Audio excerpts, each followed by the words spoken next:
One of the standard English dictionary definitions for the word frustration is the prevention of progress, success, or the fulfillment of some desired outcome. The other most common dictionary definition for frustration, it really isn't much better. The feeling of being upset or angry because of some inability to change, alter, or influence something. No wonder it's so frustrating to be frustrated. Recently, I have encountered a couple of moments of frustration in my own life. In the grand scheme of things, these two moments are futile and mundane, but in the moment, they seemed profoundly frustrating to me. The first situation, well, it has to do with a new laptop computer that I bought. I have been an Apple user many times in my life before, but it's been about 15 years since I was a regular Apple user for my everyday computer. There are some pretty significant differences between being a Windows machine user and being an Apple computer user, some significant differences in the way they operate. For instance, the keyboard on the Apple computer has some different keyboard shortcuts. In the particular Windows-based machines, they use a key called Control. You can use Control B for bold type, Control I for italics, Control U for underline. But on an Apple keyboard, it's a little bit different. There's a key called Command. Now, it works the same way, but it's in a different place. And so if you want bold type, you have to press Command B. If you want italics, you have to press Command I. If you want to underline, Command U. It's in a totally different place on the keyboard, and my finger is used to the Control button. It's truly been a frustrating experience for me. The second instance of frustration for me recently, also related to my new computer, is the mouse controls. On Apple machines, the mouse scroll opposite than they do on a Windows machine. So I keep scrolling down when I want to go up or up when I want to go down, and it's been very frustrating. Again, neither of these things is really earth-shattering, but the truth is that sometimes life is very frustrating. Sometimes we can come to moments in life that seem to be just completely filled with frustration after frustration. Sometimes that frustration can begin to feel as if it is squeezing the very breath out of us. Everywhere we turn, all we feel really is another frustration waiting to come on us. Today, on Monday Musings, let's take just a few moments to see what it is that God's Word has to say about all of the frustrations that we feel in our lives. What is it that God would ask us to do when moments of frustration come over us? I'm Pastor Jeremy Heitkam, and this is Monday Musings for Monday, January 12th, 2026.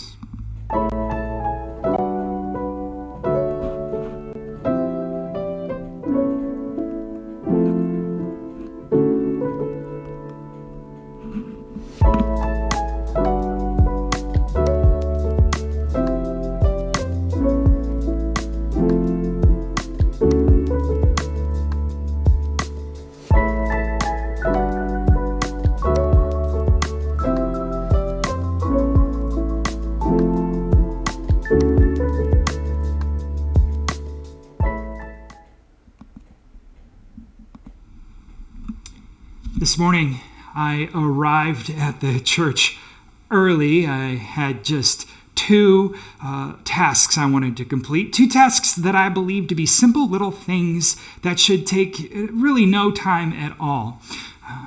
I was going to do these two things, and then I would get my regular Monday tasks completed. Well, as you can probably imagine, my day did not go the way that I had planned it to be, especially because, well, if you're just now seeing this podcast, it's just now been uploaded to our YouTube channel. Things did not go as planned. We have this sink here at our church, and it has not been draining well. And so I attempted to clear the drain. I tried many different things, many different solutions. I worked on it for a while this morning. couldn't get it to clear. So it was off to the local hardware store early this morning for a hardware store supply run. After about an hour or so getting back from the hardware store, and after about an hour or so of working on that drain again, I finally got the drain to clear. Finally got it working. My second task for this morning was we have 2 spots on some new carpeting that we had installed that have developed, and I wanted to try to work on getting those out. And so we have 2 carpet cleaners here at our church. One is an older one that we've had for a long time. I know how to use that machine, and a new one that was donated to us a few weeks back. I decided I was going to use the older one because I know how to use that machine. I thought it would make the process much quicker. And so I got the machine out. I filled it up with soap and water, and I began the process of trying to clean the carpet. And all of a sudden, the soap was spilling everywhere. There's a cap that was missing off in the machine. And so I started looking for that cap. And I probably spent 40 minutes looking for this silly cap, and I couldn't find it anywhere. And so I realized I had to use the new machine, which I was unfamiliar with, and it turned out that machine was a huge time saver. By the way, I wasn't crazy. I couldn't find the cap.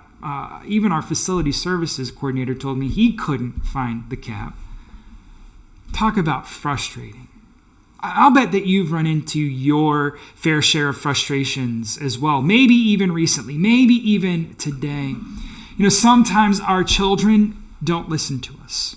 Sometimes our coworkers are incredibly difficult to work with. Sometimes our family members can be difficult. Our neighbors can make our relationships with them to be just very demanding. Sometimes our friends can make our relationships to be overly, needlessly complex. Moments of difficulty are a reality. It's just part of life. But what, if anything, does God's word suggest to us about frustration? Well, firstly, did you know that the opposite of frustration is satisfaction? It's true. Frustration comes when we have this sense of being dissatisfied with something, dissatisfied with the way that something is unfolding or working out, dissatisfied with a prolonged time of waiting for something, waiting for someone, waiting for someone's particular actions. When we consider that the opposite of frustration is satisfaction, then even before we go to God's word, it seems pretty clear that we can probably expect the Bible, God's word, to offer us the fact that the solution for frustration, it's going to have to be finding our satisfaction, right, in God. Finding our satisfaction in something, anything, right, other than what was frustrating us. And so we've got to turn our eyes off of that and back to something else, i.e., God. Okay, but what does God's word really actually say about frustration? Well, one of the most simple ways to understand the Bible's take on frustration is to note that the Bible addresses frustration by encouraging us to lean on that which is the opposite of frustration. So the Bible suggests that if we want to steer clear of frustration, we ought to strive for a deeper trust in God. We ought to be more eager for things like patience and waiting on God. And we ought to have godly responses in life. Things like being slow to anger, quick to listen, speaking God's truth in love. Now, difficult moments are going to happen in life. Life is going to be frustrating from time to time. In fact, life will be from time to time even more than frustrating. It may even be downright infuriating. But the Apostle Paul reminds us actually that this shouldn't be surprising to us. He says that over and over again. And then, by the way, we get to James chapter 1, starting at verse 2, and we read these words. It says, "Consider it pure joy, my brothers and sisters, whenever you face trials of many kinds, because you know that the testing of your faith produces perseverance. The word that our English Bible uses in this particular passage in James as trials is actually a Greek word, periosmos. It actually literally means trials or turmoils or temptations. So, is frustration a trial? Well, it certainly can feel like turmoil, and in the midst of that particular time that is really, really frustrating, we can certainly be tempted to horribly unfaithful ways. So yeah, I'd say that frustration is a time of trial, probably one of those times of trial that James has in mind. So if frustration is one of those times that we know will come and it very well will test the foundations of our faith, then the question that remains for us is, what would God have us do when those moments come, when we are frustrated? In order to understand what God would have us do, it helps for us to know why we get frustrated in the first place. The biggest factor in our frustration is that we come to a moment when we recognize we've lost control. We've lost some kind of control of whatever the situation is that's frustrating us. Closely connected to frustration are things like hopelessness, helplessness, inability, even worthlessness can be connected to frustration.